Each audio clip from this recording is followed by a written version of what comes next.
Merci de nous rejoindre, il est 13 h, voici les titres de cette édition.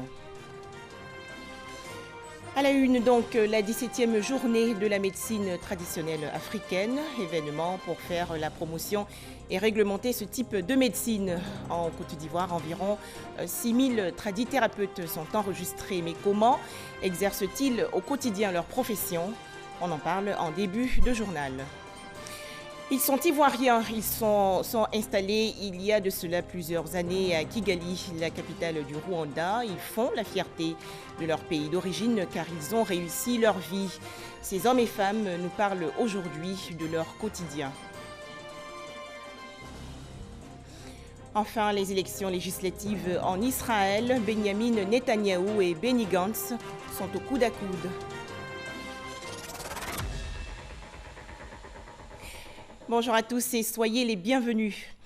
Le gouvernement ivoirien est à Yamoussoukro, dans la région centre du pays. Le chef de l'État, Alassane Ouattara, préside en effet aujourd'hui le traditionnel Conseil des ministres. Cette rencontre a lieu à l'hôtel Président. Outre cette réunion, le chef de l'État, Alassane Ouattara, va procéder au lancement cet après-midi des travaux de bitumage de la capitale politique. Nous allons donc revenir sur cette information dans nos prochaines éditions. Une journée consacrée à la célébration de la médecine traditionnelle africaine. Cette 17e édition veut faire la promotion de ce type de médecine et la réglementer. En Côte d'Ivoire, environ 6000 tradithérapeutes sont enregistrés. Patricia Omouetia. Des secrets, des remèdes de grand-mère et des traitements pour certaines pathologies, diabète, paludisme et hypertension artérielle. À l'époque, nos parents ne connaissent pas fibrome, myome et n'enfantent pas. C'est la peau de manioc là, on prend pour nettoyer bien, écraser, faire lavement.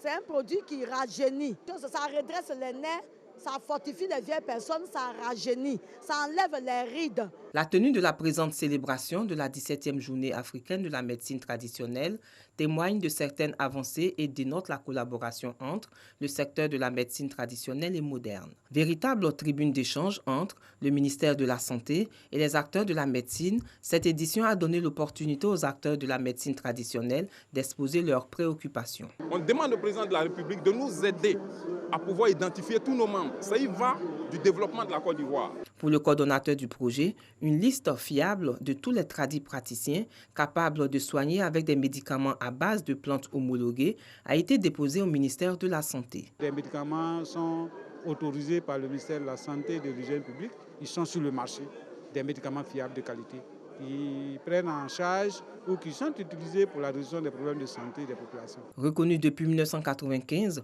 par le Code de santé publique de notre pays, le secteur de la médecine traditionnelle a enregistré de nos jours de nombreux progrès. La médecine traditionnelle est désormais légalisée et réglementée à travers la loi portant exercice et organisation de la médecine et de la pharmacopée traditionnelle et le décret portant code d'éthique et de déontologie des praticiens de médecine et des pharmacopées traditionnelles.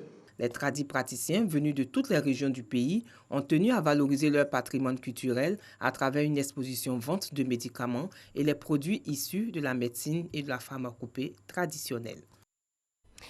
Vous l'avez vu dans le reportage précédent, écorces et autres plantes à l'état brut sont utilisées quotidiennement dans la médecine traditionnelle africaine. Mais comment devient-on médecin traditionnel en Afrique? La médecine traditionnelle africaine est-elle toujours curative? Serge Collet a rencontré des tradithérapeutes à Méagui, dans le sud-ouest du pays. Ce matin encore, Célestin, phytothérapeute, reçoit des dizaines de patients. Instituteur à la retraite, il est visité au quotidien par ces personnes atteintes de diverses maladies. Dans sa maison transformée en un centre de santé, le sexagénaire consulte et traite avec délicatesse ses différents patients grâce aux plantes. Je traite le paludisme, la fièvre typhoïde, les cas de kyste, fibrome, l'hypertension artérielle, l'hypotension artérielle, le diabète. Pour un meilleur traitement, le phytothérapeute allie médecine traditionnelle et médecine conventionnelle. Quand les patients arrivent, je les oriente vers la médecine moderne. Et pour certaines maladies comme la typhoïde, le paludisme et le diabète, Je leur conseille d'aller faire des résultats au laboratoire. Et c'est au vu de ces résultats que je fais le traitement. Après, maintenant, le traitement, je conseille souvent aux patients d'aller faire un contrôle s'ils sont guéris. Ces deux sciences réunies donnent des résultats assez satisfaisants selon ces patients. Dans cette cour, Dame Irène a eu recours aux soins de Célestin à l'accouchement de son premier enfant. J'étais en début de grossesse et puis je suis allée voir le médecin. Quand je suis partie voir le médecin m'a dit qu'effectivement la grossesse est là, mais qu'il y avait un kyste. Donc on devrait enlever la grossesse et puis faire l'opération du kyste. Donc je suis partie directement chez le vieux. Le vieux m'a donné en tout cas un petit médicament. Je suis venue à la maison, il m'a dit de faire mon lavement avec. 2 semaines après, je suis repartie à la clinique. Il a regardé, il dit, mais en tout cas, il n'y a pas de problème. Comme Irène, ils sont nombreux ceux qui ont bénéficié de l'assistance du phytothérapeute. Bon, je souffrais de la fièvre typhoïde par lui. Tout ça, c'était là. Donc, je suis venu, vu le vieux. Bon, le vieux dit d'aller passer, de faire analyse, descendre là-bas pour venir. Donc, je suis revenu voir le vieux. Donc, le vieux dit, bon, que comme c'est comme ça, il va me faire le traitement. Bon, c'est dans ça, il a demandé au vieux que le canari coûte combien. Les 2 canaris font 12 000. Il a fait les premiers traitements là. Aujourd'hui, je me sens très bien. Pour répondre rapidement aux attentes des malades, Célestin dispose d'un jardin botanique. Mais pour d'autres plantes difficiles à trouver, il faut parcourir des kilomètres.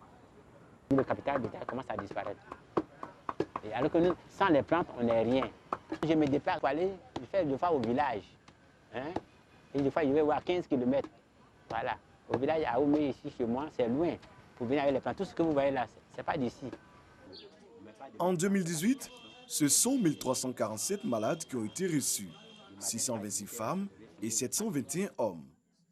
Et selon l'éthique déontologique de notre médecine traditionnelle, j'ai appris que je travaille. À la fin de l'année, j'ai fait mon rapport d'activité que je vais déposer d'abord au district sanitaire de Soubré en son temps, depuis 2009 jusqu'à 2018.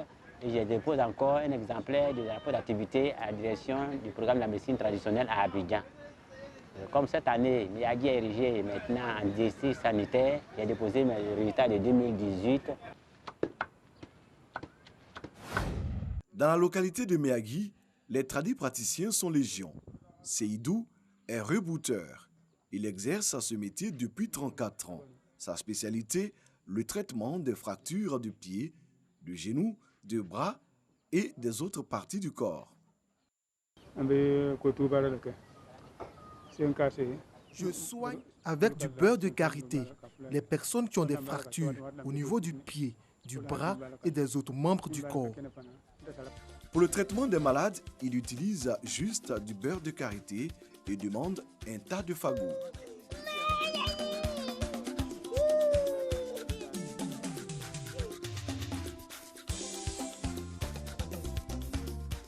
Le rebouteur reçoit une quarantaine de patients par jour et la plupart sont des victimes d'accidents de la route.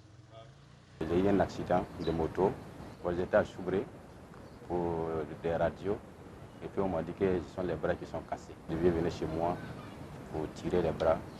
Mais présentement, ça va. J'ai appris à rouler moto. Puis ça n'a pas marché. Puis je suis tombée. Ma tête a tapé. Je sors et puis il y a eu choc au niveau de mon cou. Pour les cas les plus graves, le vieux Seydou loge les patients dans ses maisons de fortune pendant la période de traitement. Seydou et Célestin appartiennent au programme national de promotion de la médecine traditionnelle. Ils se sont assignés pour mission de contribuer à la prise en charge sanitaire des malades de la ville de Miyagi. Toujours au chapitre santé, le tout premier congrès scientifique national sur la santé et l'engagement communautaire. Il s'agit de permettre aux communautés villageoises de développer des compétences en éducation sanitaire et micro-entreprises. C'est une initiative de l'unité de formation et de recherche des sciences pharmaceutiques et biologiques de l'université Félix Houphouët-Boigny de Cocody. Les explications de Didier Nguessan. Les communautés villageoises de Kodjokro et Motobé, respectivement dans les départements d'Adiaké et Alépé, Et les populations d'Anokwa 3 dans la commune d'Abobo seront bientôt engagées davantage pour leur bien-être. Un objectif pour lequel les universitaires et chercheurs des sciences pharmaceutiques et biologiques de l'université Félix Houphouët-Boigny engagent la réflexion. Une communauté, elle a ses ressources pour se soigner, par exemple la goyave. Voilà, il y a une manière de sécher la goyave, de la broyer et de faire un décocté et d'utiliser pour lutter contre les nausées et les vomissements. Mais encore faudrait-il savoir qu'il faut souvent se déparasiter et que pour lutter contre les vers intestinaux, il faut un assainissement adéquat. Une collaboration étroite entre recherche scientifique et savoir-faire endogène qu'apprécie, à juste titre, le ministère de la Santé et de l'Hygiène publique. L'approche communautaire dans le domaine de la santé est l'une des priorités stratégiques que le département de la santé en Côte d'Ivoire a adoptée.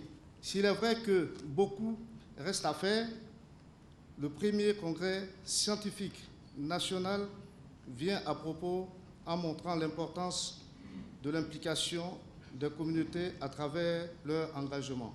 Initié depuis 7 ans, le projet de santé et d'engagement communautaire est effectif depuis 2015 à Diaké. Boaké, dans la région centre du pays, 188 candidats à l'assaut du diplôme d'infirmier, tandis que 102 autres convoitent le titre de sage-femme. Ces hommes et femmes affrontent les examens d'État. Les épreuves ont été lancées récemment par le secrétariat général de la préfecture. Le point avec Makorian Doumbia de RTI Boaké.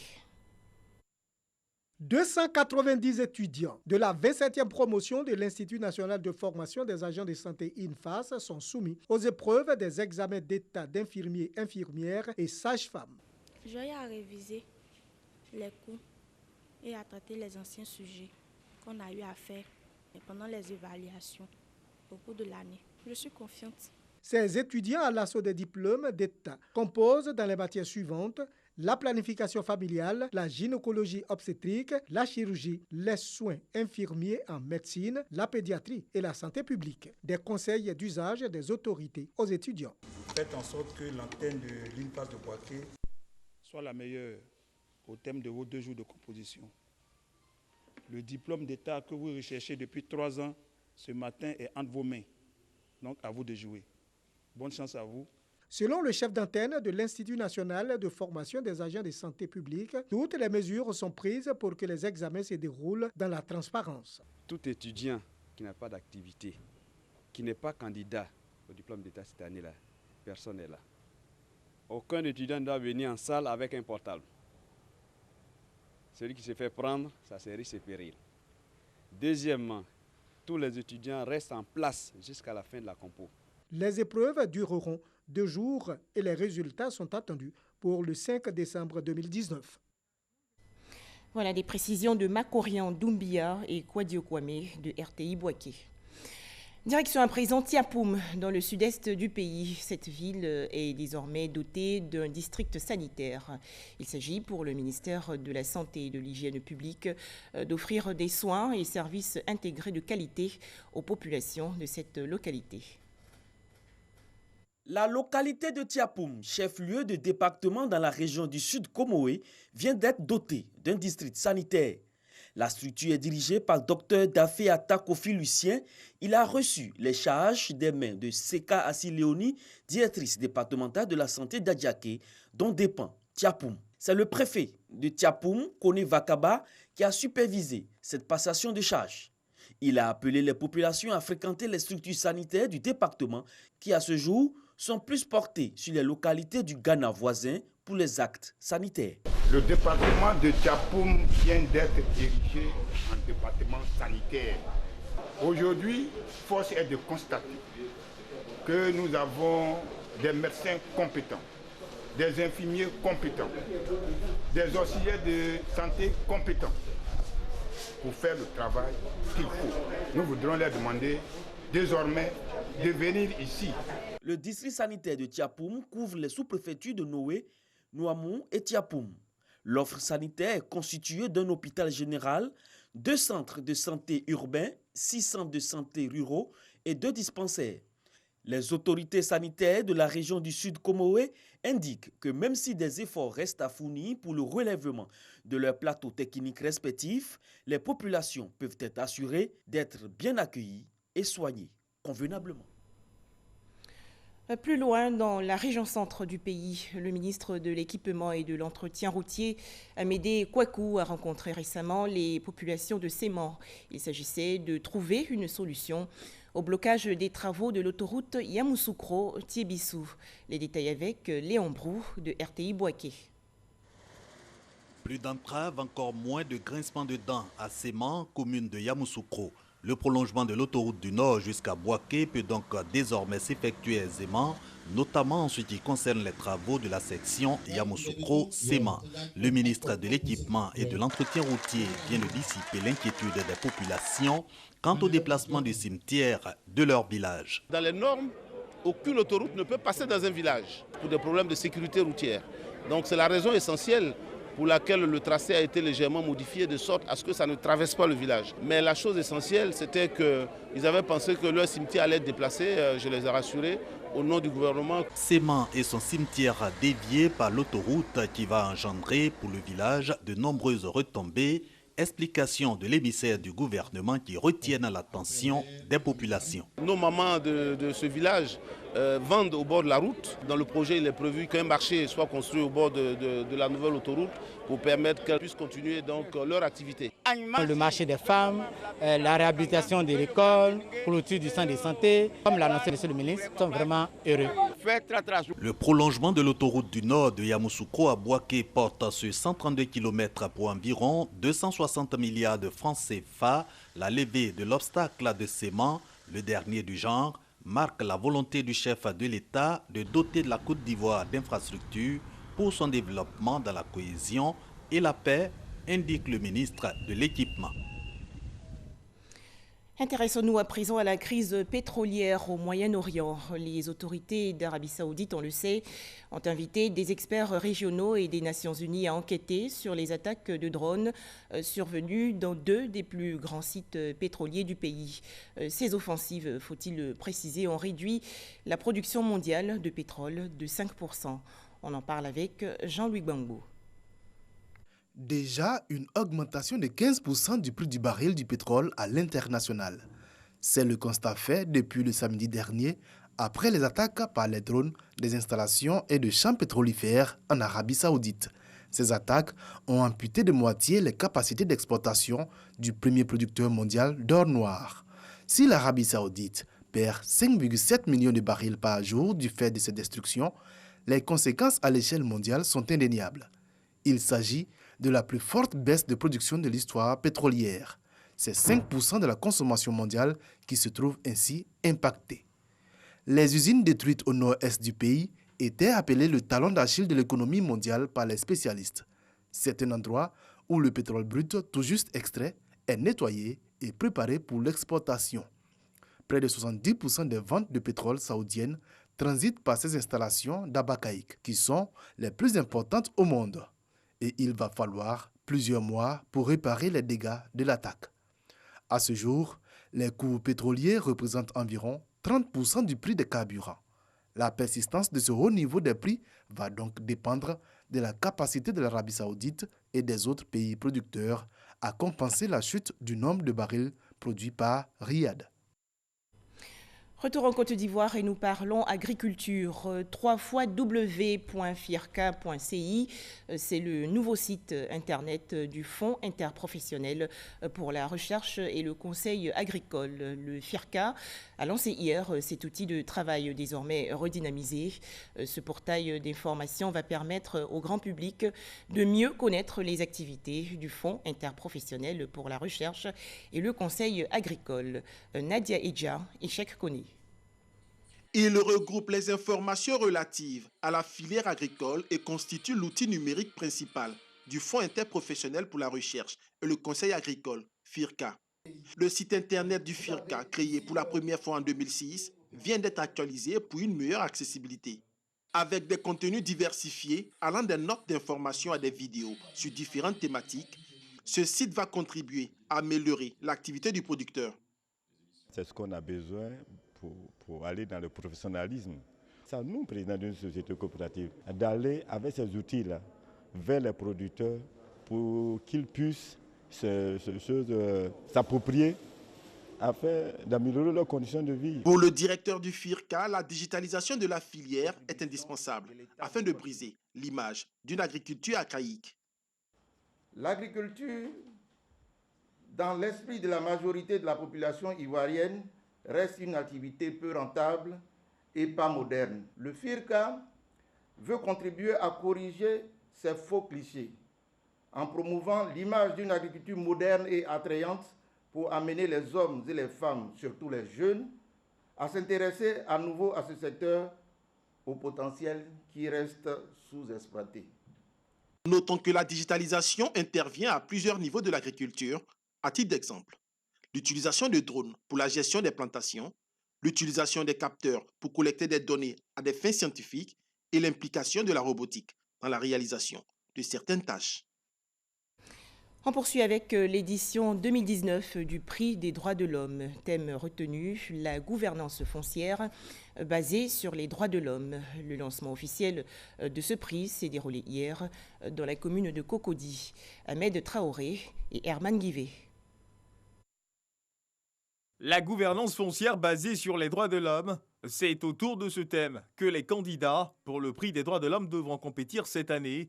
Selon les autorités de la CNDH, la Commission nationale des droits de l'homme, des personnalités reconnues pour leur qualité morale et leur expertise en matière des droits de l'homme ont été choisies pour constituer le jury.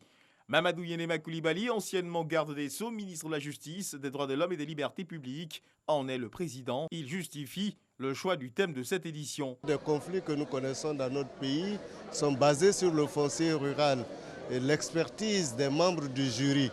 Je pense cette année va permettre de sanctionner une œuvre notable qui va probablement aider à apaiser cet univers agricole et foncier avec donc les réflexions qui seront produites par les candidats. Des kits contenant des documents de travail ont été remis aux membres du jury présents à cette rencontre. Ils devront justifier les choix des lauréats le 10 décembre prochain à la primature, ce lors de la Journée mondiale des droits de l'homme.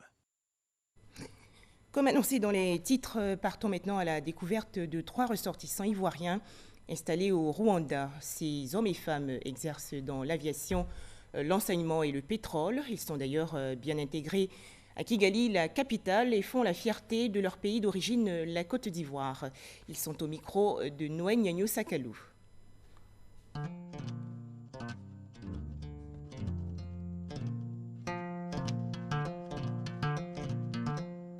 Marcel Gabou, pilote à Rwandair. Sarah Doucouré Bébé, la CEO de Vivo Énergie du Rwanda. Éric Christian, le directeur de l'école Les Poussins. Leur dénominateur commun, ils sont ivoiriens vivant à Kigali, la capitale du Rwanda. Une référence qui fait recette. Partout où nous allons dans des rencontres, où nous avons des discussions, des séminaires, quand on vous sait ivoirien, c'est une qualité. Parce que tous mes amis ici au Rwanda ont pour ambition de visiter la Côte d'Ivoire. Parce que ceux qui y sont déjà allés leur reviennent avec de très bonnes nouvelles. La Côte d'Ivoire est un grand pays. Un grand pays au-delà des frontières que nous connaissons. Et ce qui fait que ici, on nous respecte seulement à entendre le nom Côte d'Ivoire. Comment réconcilier cet identifiant avec les actes posés au quotidien, chacun dans son domaine d'activité?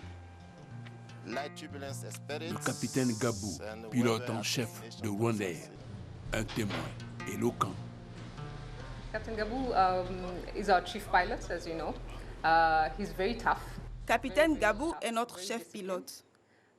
Il est très discipliné et fait du bon boulot. Dans le département des opérations des vols en tant que chef. C'est un plaisir de l'avoir dans notre équipe et de le voir prendre part à la croissance de cette compagnie aérienne. Take part in the growth of this airline. La preuve par 4. Rwanda est aujourd'hui à 2 Airbus A330. Celui que je pilote aujourd'hui, qui est l'A330-300, c'est un avion qui pèse quand même 242 tonnes. On a 277 passagers à bord et on va voyager avec eux pendant 9h30 de vol. Donc il y a une grosse responsabilité qui est sur mes épaules et de tout mon équipage. Et donc on est obligé de faire attention aux moindres détails. Idem pour Éric Christian et Sarah Doucouré dans la gestion de leurs responsabilités respectives. Je dirais que pour pouvoir réussir en Afrique, il faut savoir ce qu'on veut. Il ne faut pas lésiner à mettre les moyens et à mettre les atouts de son côté pour pouvoir se lancer, pour pouvoir saisir les opportunités et atteindre ses objectifs. Donc pour moi, c'est vraiment un plan, il faut faire ses plans, il faut avoir des plans bien précis et il faut se donner les moyens d'y arriver. Éric Christian, le pédagogue, dispense ses acquis aux poussins d'aujourd'hui qui seront demain les poules et les coqs de la basse-cour. Dans mon école ici, j'ai 450 élèves. Donc, imaginez à peu près 400 familles. Le français est en train de revenir.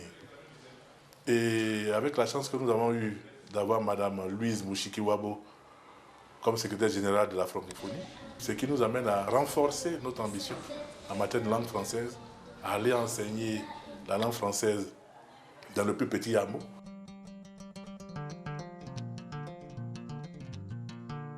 Sarah Doucouré Bébé, l'une des rares femmes dans le pétrole en Afrique.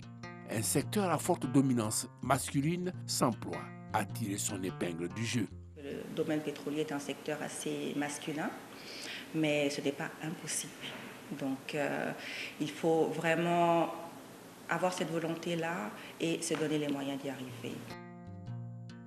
Leçon à retenir, être femme n'est pas une fatalité. En direction des jeunes filles, je leur dirais ayez la tête sur les épaules. Avoir la tête sur les épaules, c'est savoir que parce que vous êtes femme, vous allez avoir sûrement plus de difficultés qu'un homme dans le même secteur. Il ne faut pas vous dire que parce que je suis une femme, alors j'ai moins de facilité ou je ne vais pas arriver à certains niveaux. Non.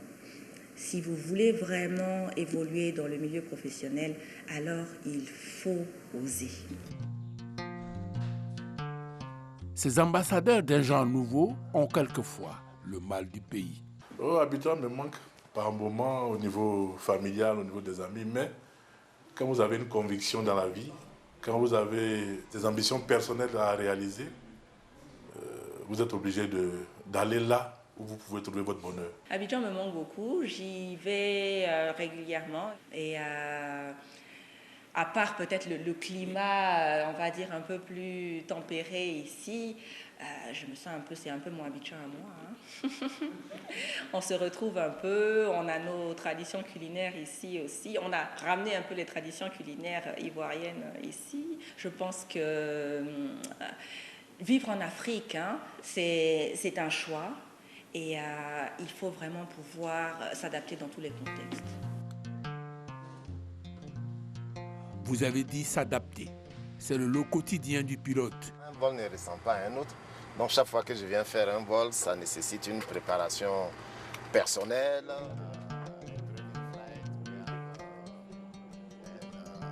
La nouvelle Afrique en construction est à ce prix. Des films marocains projetés en Côte d'Ivoire. La 4e semaine du cinéma marocain se tient actuellement à la salle Louga-François du Palais de la Culture de Trècheville. Cet événement veut ainsi renforcer la coopération entre la Côte d'Ivoire et le Maroc, surtout dans le domaine cinématographique. L'actualité hors de chez nous, un second tour imprévisible s'annonce en Tunisie entre le juriste ultra-conservateur Kaïs Sayed et l'homme d'affaires Nabil Karoui, emprisonné pour blanchiment d'argent. Selon les chiffres officiels, Kaïs Sayed obtient 18,40% des voix et Nabil Karoui 15,5%. Les tractations de l'entre-deux tours s'annoncent donc compliquées. Enfin, les élections législatives en Israël, après plus de 92% des bulletins dépouillés, le Premier ministre sortant Benjamin Netanyahou et l'ancien chef d'état-major Benny Gantz semblent toujours à égalité à l'issue du scrutin. Voilà, c'est la fin de ce journal. Merci de nous avoir suivis. À demain jeudi pour une autre édition.